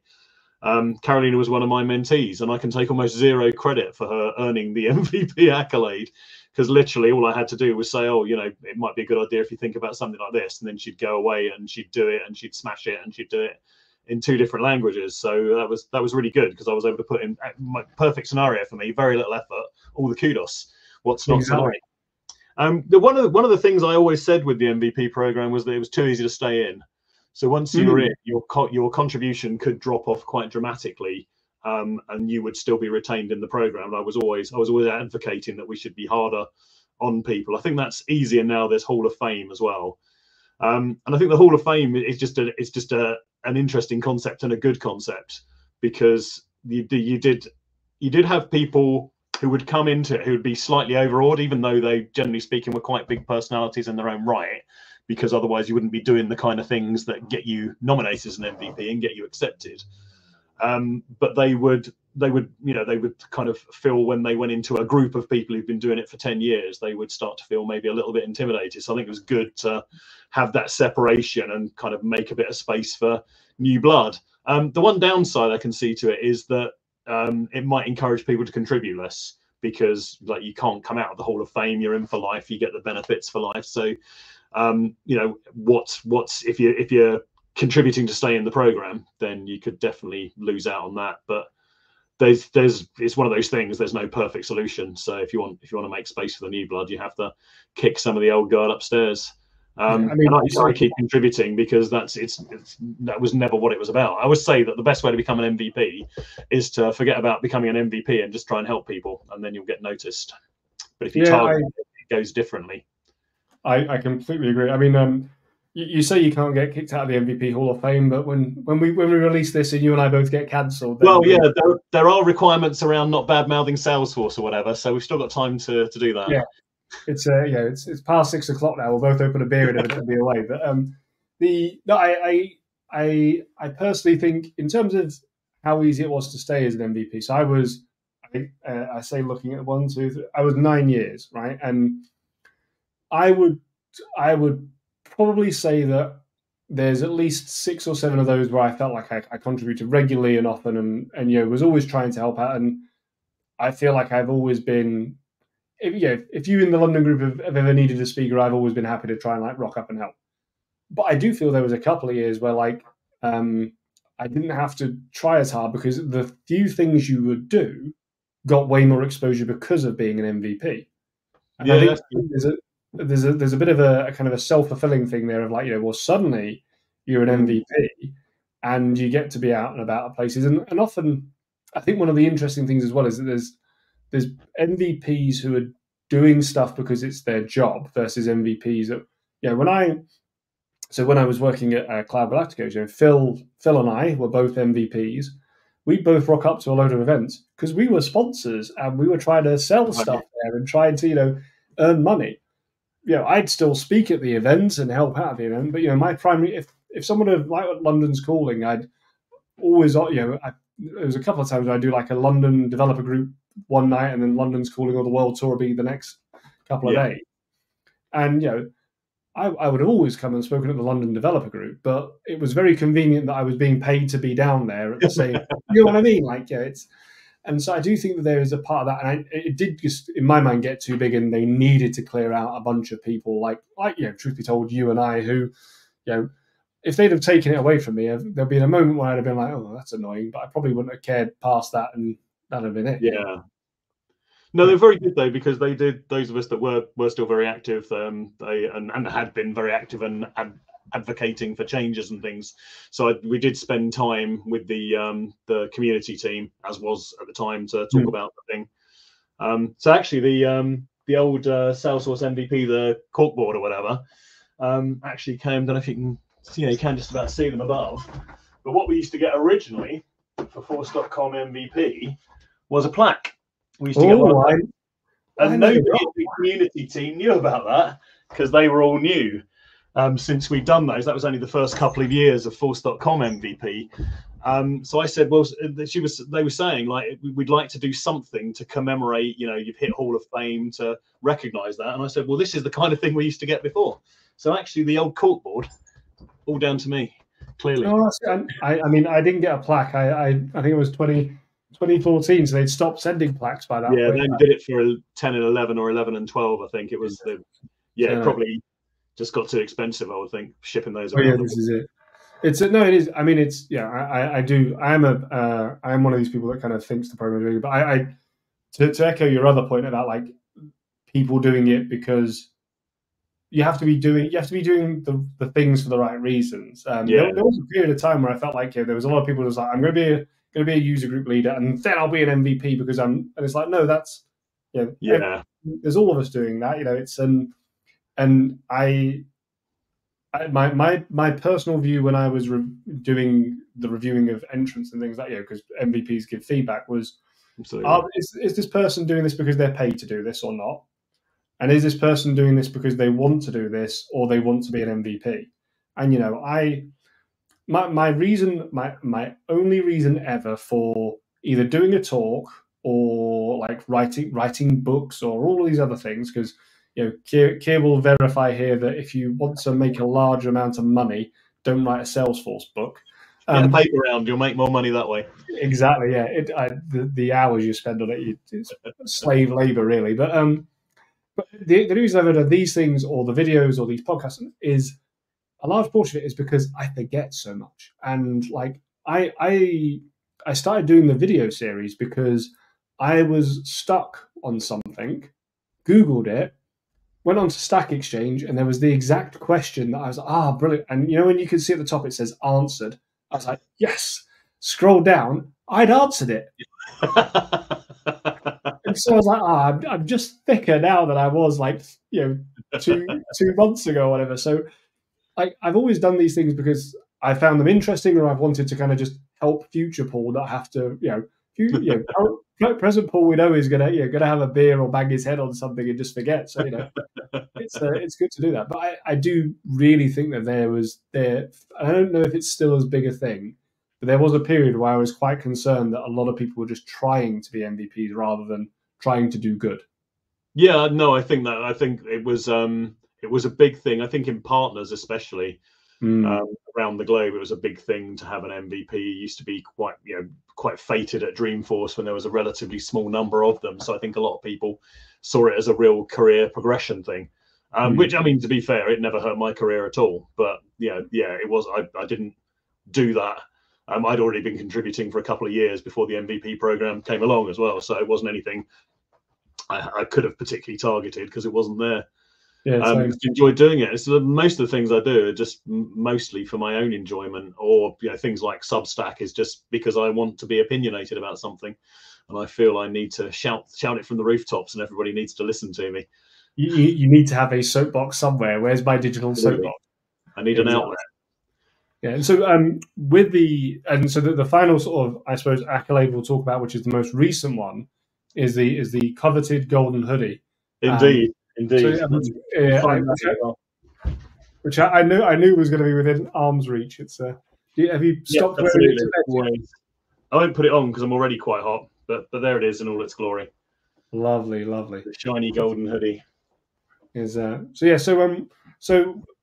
tell us about, because we've had Todd on here before talking about his process of getting a golden hoodie. So what was it like when you got the phone call saying you were going to get brought up on stage, and did you get? Well, yeah, it's never that clear cut though. That's the thing. It's I keep saying it's like the Scottish play. No one can actually mention the words golden hoodie. Originally, it was just looking for people who done things with Copilot, done things with generative AI, because lots of places were thinking about it, but not many had actually gone live. So that's how it started off. We're thinking we might do a customer story to be shown at Dreamforce, yada yada yada. And then they sent a film crew over to film me, and I thought, well, this is probably not just going to be a generic customer story when they're investing in this kind of thing. So, and I thought, yeah, it feels likely that is going to be it. But I don't think anyone actually said the words golden hoodie until that morning. Oh wow! And so, what was it like having your own film crew and makeup person? Did you? That was quite amazing, actually. I live in a small village. And they said, "Oh, we'll come down and film you riding your bike around, and just take some shots of you walking your dogs and what have you, and see what we can use from that." And then 3 massive trucks and 19 people turned up to my house, so kind of took over the village. So talk of the village for a while. So I did a couple of days filming here. Then they came into the office, filmed a bunch of other talking heads, and then I went in the afternoon and we did the filming of the kind of the presentation session that I'm doing. That was very cool. And then they came to London's Calling and followed me around for a bit. And that was really quite funny because they were just getting loads of background shots. I'd just be talking to someone. I'd say, "Oh, by the way, don't worry about the camera, it's just my film crew." Just around. I don't know. I know you would have been on the invite, but before the world tour, there was an MVP photo session that you could have done to get some headshots and things. And one of the when I went along for that, they did a bit of makeup, and I was genuinely asked the question last night. So, have you the first question is, have you had any makeup on before? And if so, what do you normally have on? And this lovely sort of makeup woman looked at me and she said it, and I looked at her. She's like, "So you don't wear it normally?" I didn't even say a word. It was just a moment of recognition. I was like, "This man has never used a moisturizer, let alone Yeah, absolutely. No, it's the same thing with me. No, I was just apologising. I took my glasses off because like my eyes hardly open at all these days. So I was saying, good luck if these need to feature in the video at all. But yeah, so the stuff they did here, they did do quite a lot of makeup on me because I think they close-ups on the camera. There was a little bit of touching up on the when they filmed in the office, and then after that, it was just au naturel. The footage of me going down the steps of the tube station, completely natural. It's my normal routine. I'll have to find the video and link it. You'll have to send me the link to the video because I'm sure you have it, and we'll put it. It's on YouTube. Just search on YouTube for Keir Bowden Trailblazer. I'll send you the link. There you go. Thank you. And I'll stick that in there for anyone who has not seen it all the way through and wants to see what airbrushed Keir looks like compared to what we've got. Yeah, looks like a younger version of Keir. Yeah, Keir 20 years ago. So my hair actually as well. They put something in my hair to make it darker. I said that no one's going to recognise me now. Yeah, so who's that young man over there? That's Keir's voice. Did they do your beard as well though, or did they just do? Yeah, no, they did. They didn't like all the grey. So yeah, suddenly looking at myself, thinking, "Wow, I look like I did when I started with Salesforce." Rather than now. This is what you'll look like before you've had the stress of working with this platform.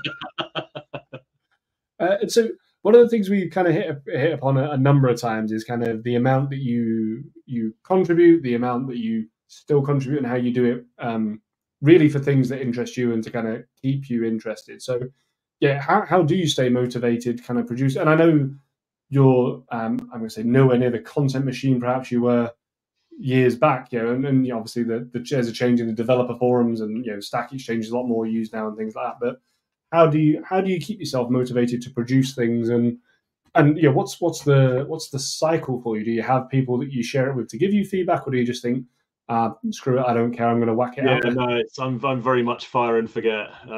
No, so it still just is things that interest me. So generative AI interested me, and I did some CLI plugins that would call the OpenAI APIs and make requests, and showing how you could then use that to kind of access Salesforce data and send it across if you wanted to, and all that good stuff.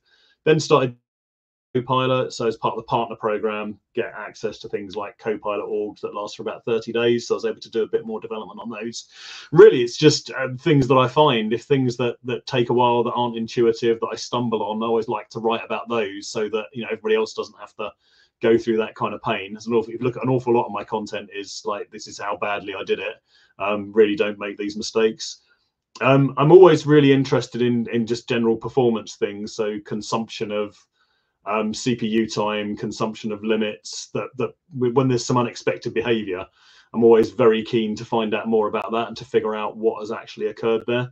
But it really is things that interest me, and I've got like a stack of ideas of Salesforce CLI plugins that I'll build, at some point in time when I have some time, maybe when I'm in my 80s, I'll be churning out a few of those. So there's still loads of stuff I want to do and I want to play around with, just because I'm curious about it and I'm interested in it. And there's still some things I'm thinking, well, I'm not really sure if I could do that in Salesforce, but it'd be nice to have the time to try and maybe fail. So it is just that. And once I've done it, I just kind of like writing about things. I like to post it out there and say, this is what happened. I think that that point you just made out, like can I do this in Salesforce? Is it, if anyone ever asked me how to come up with a Dreamforce talk idea, that's what I say to them. The most popular talks I get, the most popular talk I gave at Dreamforce, but some of the most popular ones I've done have been on things that people have said, oh, you can't do that in Salesforce. So right. My most popular one I did with a lady called Jen Wire, who I was working with at the time, and we built a machine learning system. So I'm going to say it was the first AI system on Salesforce. Right. So Mark Benioff, if you're listening, I think I'm owed some royalties somewhere for saying that it should be done. But it was just I wrote some Apex and made it kind of churn through some data to build a very basic neural network and do some kind of stuff on that, and it was interesting to do. It was a really dumb idea. Like, no one should ever do that code. Like, it's not production. Like, I remember someone asking at the end, like, hey, is it possible to get a copy of this code and have you tested it in production? And it was like, don't use this in production. Like, the last thing you should do is use it in production. But it was a real learning experience. Like, you learn. Absolutely. Yeah, and I think that's, if anyone is sat here thinking like, I'd love to talk at something, but would like to know, how do I get a good idea? It's to whatever product is your thing you like doing. If it's Service Cloud, if it's Marketing Cloud, if whatever, think of something that you think, is this a good idea or can this be done on it? And go away and do it. Now, if it is Marketing Cloud, for example, go away and think about like, how do I build a crazy back and forth email sign up journey that I'm actually going through a sign up process with in Salesforce that's capturing some data. How do I do that in a way that is absolutely bonkers but can work, and you'll have the basis for a really good talk? Absolutely. My Dreamforce talk this year was on fine-tuning a large language model, because I didn't know what that was, or I knew vaguely what it was, but I didn't know what it entailed. I wanted to do it, and I wanted to see how it worked in Salesforce. What I couldn't really think was what I could tune the model to do. Then I thought, well, I want to talk at Dreamforce. So I fine-tuned a model to come up with title and abstract in the style that Salesforce want, because there's loads of data out there of successful talks at Dreamforce. So I fine-tuned a model to actually come up with, and I did use the title. I tweaked it a little bit, but I used the title and abstract that came from my fine-tuned model, and then I explained how I'd gone and built that model. So did you end up scraping previous Dreamforces? Yeah, absolutely. Dreamforce and Trailhead X of last year, because those are perfect, because they're all talks, titles and abstracts in the style that Salesforce want, that they accepted. So it's gold standard data. Where did you find that? Is it just on their website still? Yeah, just go on 2023 sessions, and I just looked for sessions on AI and Copilot. Very clever. There you go. Then I prompted it with what I wanted to talk about in terms of large language models, and what it was good for is that it would put it in a tone that I wouldn't typically come up with. Because I'd look at it and think, oh, that's all terribly like markety and what have you. It took all the emotion out of it. I didn't look at it and think, oh no, I don't really like what I've done there. I just looked at it and thought, okay, that does look like the sort of thing they're looking for. Yes. What do I need to tweak on this? So it did help, definitely. Okay, cool. Well, there you go. Next year you'll have to try and do it on a larger, because all of the talks are recorded, aren't they? For absolutely on YouTube. So I'm looking forward to you downloading every talk title from YouTube to see what you can. Well, I'll download the whole talks though. We'll have all the unstructured data to work with. Yes, it's and just what you'll end up doing by mistake is just building a system where you can ingest volumes and volumes. That problem of just here's gigabytes and gigabytes or terabytes of data, and you'll have ended up building your own AI startup just for a Dreamforce talk. Make yourself a billionaire. So that's. I mean, it's really interesting to hear that, as you say, you still are just doing things that interest you and keep you active and engaged. I'm sure there's lots of work done as well for the next edition of your Visualforce book that must be coming out. Absolutely, yeah. No, I think there's been some real. If you look at the release notes, there's been some huge changes in Visualforce over the last couple of years. I think there's been a different domain, and I think something else changed. So maybe two or three changes have happened to the underlying infrastructure. Yeah. So it's I can't really plug the book. 2013, I think I did the first edition of that, and the second edition wasn't far after.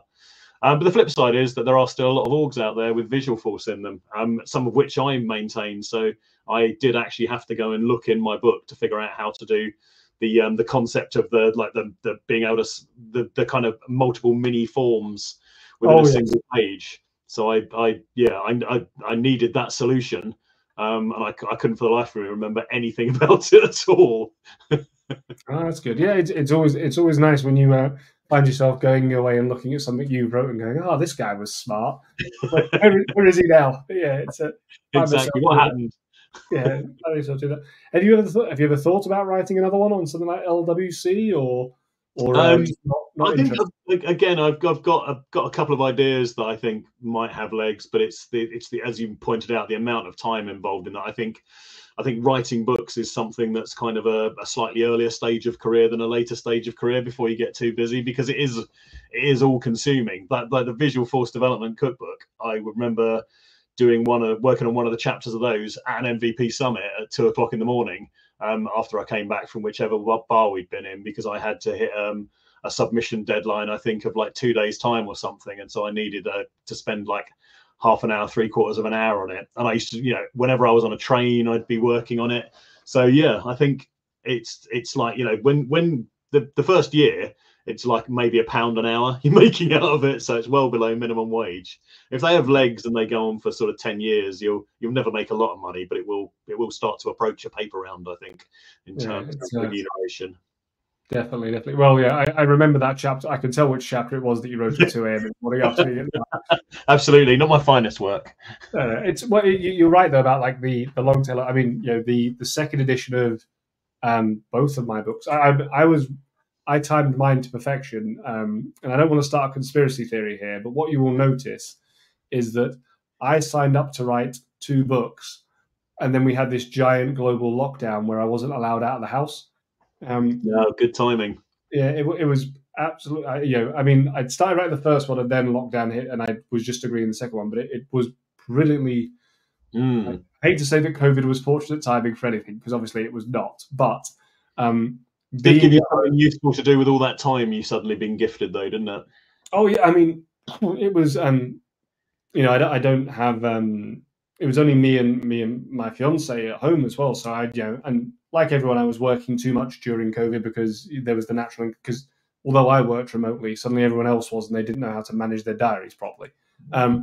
It was nice and easy to be able to say, well, I'm going to get up and I will go for a run then, and then I'll come back and I'll write for an hour, and then I'll do my day's work, and then I'll have some food, and I'll write for another couple of hours. And Saturday and Sunday, I've just got writing time because it can't go anywhere. And absolutely, done my hours exercise. I've been allowed out, and that's it.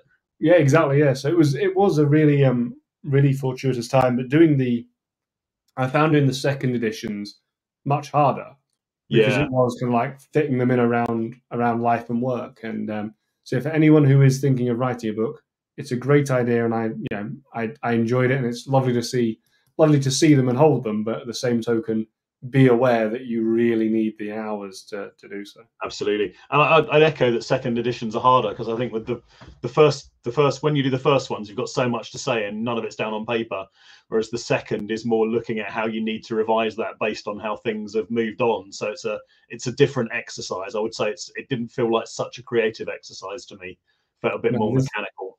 Yeah, and I did about 20% on my second edition for one of the books, but the other problem is, if you are writing, this is a genuine tip for anyone writing anything about Salesforce, but particularly a book on Salesforce, is only go with current, well-established things. Because I have a chapter that is never published on functions. And I did loads of work building functions and getting going, and it literally is about 30 pages worth of, I was really pleased with it and talking about how it slots in as architecture. And then 2 weeks before I'm submitting that chapter's first final draft, there's an announcement that functions are getting killed off. And so the weird thing, so as an MVP, I was aware of the killing earlier, I think. And so I submitted this chapter and had someone sending me like editorial review, and I'm just like, I don't care. Like, and you're sort of trying to, I'm not allowed to tell you. NDA, that's what I like to hear. You stuck by your NDA. I did, but it was one of those weird things where you're just being chased. Like, Paul, can you review these updates? And I'm like, I'm working on something, because I just couldn't. I wanted to just say to him, it doesn't matter. None of this, none of that chapter matters anymore. But it's stick to currently that there should be a sort of kind of statement that Salesforce have around kind of. That's a really good idea, actually. You should have a word with them. They could probably use that in loads of places, I would think. And just at the start of every presentation, almost, if they have this big statement that says, only make decisions and books based upon currently available, well-established features. So give it a name like some sort of secure port or something like that statement. Crazy. I think that's one of your better ideas. Yeah, it's. I'm looking forward to people just picking up a ChatGPT summary of that statement next year. It's So we've covered a lot of things, and had a very, very nice wide-ranging chat. It's been really, really interesting hearing that you are yet another person that has managed to find their way through all this with luck and grace and good fortune on their side. So it's not just me that's blagging it as we go. And I do want to express on behalf of myself, and I'd like to probably say one of the few times I'm going to speak on behalf of the community, saying that thank you for all of the content and things you do, because I don't think it would be unfair to say that without someone like yourself having done so much for the community and given so much content and advice and helped so many people out, that it wouldn't be anywhere near the place it is today, especially in the UK. So thank you very much, Keir, for everything you have done as yourself and as Bob Buzzard. Well, thank you for those lovely, kind words. So it's always been a pleasure. I've always enjoyed it. So I suppose the big question is, is first of all, is there anything next that you are working on, or is it just more generative AI and more It's more generative AI. It's getting to grips with Agentforce. If anyone from Salesforce is listening, everyone's really confused about Agentforce license costs and how we're going to pay for things. So more clarity on that would really be helpful. And it feels like Data Cloud is like a never-ending chase to try and get on top of all the things that seems to be continually having stuff added to it almost on a weekly basis. So those two very fast-moving things are what I'm mainly focused on at the moment. I've got a few other ideas for community efforts, but those probably require a bit more thinking and a bit more work on them. So I haven't really done anything with those. But there's always stuff I want to do. Always. That's good. That's good. And yeah, I mean, Mark and Parker are huge fans of the podcast. They listen all the time. Excellent. I knew that would be the case. Yeah. So guys, just if you are listening, Mark and Parker, A, definitely let us know. We'd love to know that. But B, make sure the pricing's clear. It's an easy request, sure. So the other thing that I ask every guest that comes on is because we get people on who to have this nice free flowing conversation and get to understand your journey, get to understand your thoughts and feelings and kind of opinions on things as we go, is to ask people for a tip, because as we hit upon, there is a certain amount of luck to get to a rarefied position of being an MVP or a golden hoodie, or truth be told, if we're honest, even being able to stay in a single job in a career and build a career for 15, 16 years. So would you have a tip or a couple of tips or a bit of advice that you would give to people who are listening or watching on that you would just like to share? So a bit of advice I would say with it, it's just keep grinding. I think it was Lee Trevino that said, the more I practice, the luckier I get. So while there is luck and good fortune, certainly I've been blessed with plenty of that in my life. I've also kind of ground away as well. I always say that, no man has ever beaten me at homework. And I think it's always, if there's anything I can control, anything I can prepare for, I make sure I'm as prepared as I can be. Very boring, very staid, but just putting that effort in really does help. A tip, it's not really a tip, but it's something that's quite entertaining. So one of the things you can do on OpenAI is create your own GPT, and you can then publish that. So I did the Bob Buzzard 2.0. I think I've had to close that account now because it was tied to my work account rather than my personal, but I'll rebuild it. But in the instructions in that, just entertain yourself with these things as well. So it was all tied to my, my book and my website and all that. But also part of the instructions were, I don't know if you're familiar with the concept of have you considered rewriting it in Rust? There's a big stack exchange of things. And anybody asks a question, well, consider rewriting it in Rust.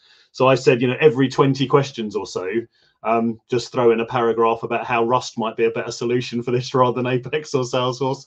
And every now and then, because I did go back to it from time to time and just ask it some questions. Every now and then it would just throw it in saying, and while all this is great in Salesforce is possible, I must raise the Rust language and how this could be much more suitable. And it's just really good fun when those kind of things pop up. Just a little Easter egg gives you a little grin every now and then. So yeah, just try and make it fun, try and enjoy it. That's what I do on my blog. I have like the evil coworker character, where I say this is how you can do something really bad with generative AI or with Salesforce or whatever, which is, and it's rooted more in, okay, I'm intentionally doing something bad, but you could do this inadvertently. But it is quite good fun building those things.